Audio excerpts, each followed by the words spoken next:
I'd like to welcome you back to our study in the book of Galatians. Today we're looking at Galatians, the second chapter, starting with verse number 11.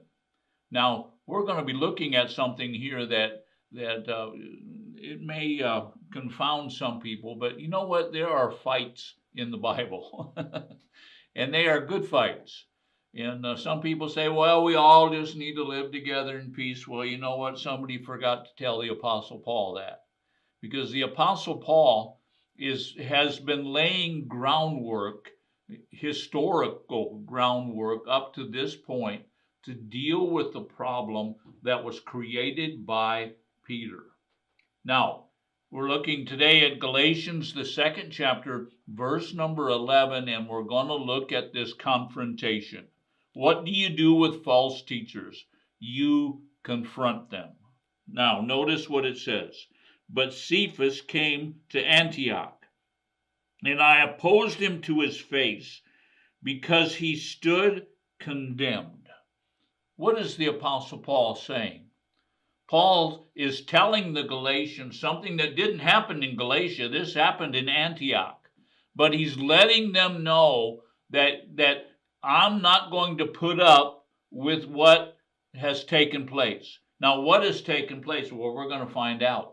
But Paul here writes to the Galatians, and he says when Cephas, and by the way, the name Cephas is actually is talking about the Apostle Peter, but it says when Cephas came to Antioch, I opposed him to his face. Now notice what Paul is saying. Paul is saying when he came here, and when he pulled what he pulled, and we're going to take a look at that in just a few minutes, as we go into this study. But he said, I went to Peter and I looked him in the face. I opposed him. I came up against him. I looked him in the face, and he says, because he stood condemned. Now, when the Apostle Paul says because he stood condemned, he's not saying that Peter's going to go to hell. What he's saying is that Peter is teaching something that's not right. And we're going to see this later on as we go through this study. We need to understand that what Paul is doing is Paul is confronting the hypocrisy of Peter. Peter has had a vision. And in that vision, he's on the rooftop, and God is calling him to Cornelius' house. Now, who was Cornelius? Cornelius was a Gentile. Peter goes there and he preaches the gospel. People get saved. People get filled with the Holy Spirit. And you know what? Peter's had this experience. And then Paul has gone to Jerusalem. He has sat in the council, and the council in Jerusalem have said, okay, great, the Gentiles are getting saved. All we want you to do is make sure that they don't forget the poor. Now, we covered that last week. So if you haven't listened to our podcast from last week, I want to encourage you to go back, because we covered all of this. But understand what Paul is doing is he's developing a history. And the history is the history of letting us know that Peter knew that what Paul was doing was right. Peter has already put his stamp of approval on what Paul was teaching and what Paul was doing. Now,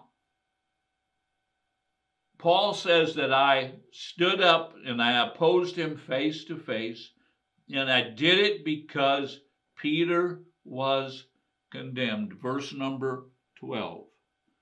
For prior to the coming of some men from James, he used to eat with the Gentiles, and when they came, he began to withdraw and separate himself, fearing those from the circumcision. What was the problem? Peter has gone to Antioch. And when he's in Antioch, he begins to hang out with the Gentiles.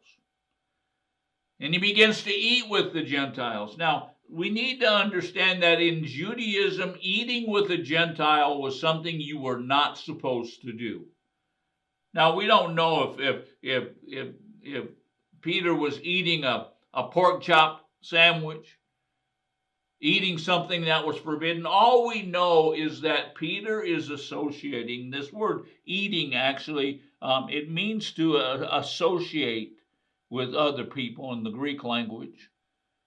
You see, we need to understand that in this culture, eating and fellowship were something that were done constantly. The Lord's Supper was a meal, but it was a fellowship. It was a time of real getting together and getting to know people. And so we see here that Peter is associating with the Gentiles. He's eating with them. He's spending time with them. Everything is great, and Peter is associating, and he's getting to know the Gentile believers. But then something happens. And it says here in verse number 12, for prior to the coming of some men from James, what happened? James, who was also one of the leaders in the church in Jerusalem, James has sent men to Antioch. Now, why he sent men to Antioch, we don't really know. Maybe he sent men to Antioch to find out where Peter was. Maybe he sent men to Antioch just to find out what was going on in Antioch. But we see here that men have been sent to the city of Antioch. By the way, Antioch was predominantly a Gentile city. So we see that men have been sent to Antioch. And then what happens? And it says that he used to eat with the Gentiles, but when they came, he began to withdraw and separate himself. What did Peter do? As soon as he found out that there are men that are sent by James to the city of Antioch, as soon as he found out that they were there, what did Peter do? Peter began to withdraw himself. He began to disassociate himself from these Gentile believers. And it says that he began to withdraw and separate himself, fearing those of the circumcision. You know what, Peter? Peter had a problem with the fear of men. And because of that fear of men, Peter decided to do something that was very hypocritical. He decided to disassociate himself from the Gentile believers. Now, we're going to continue our study here in the book of Galatians tomorrow. I hope that you join us. Thank you for watching.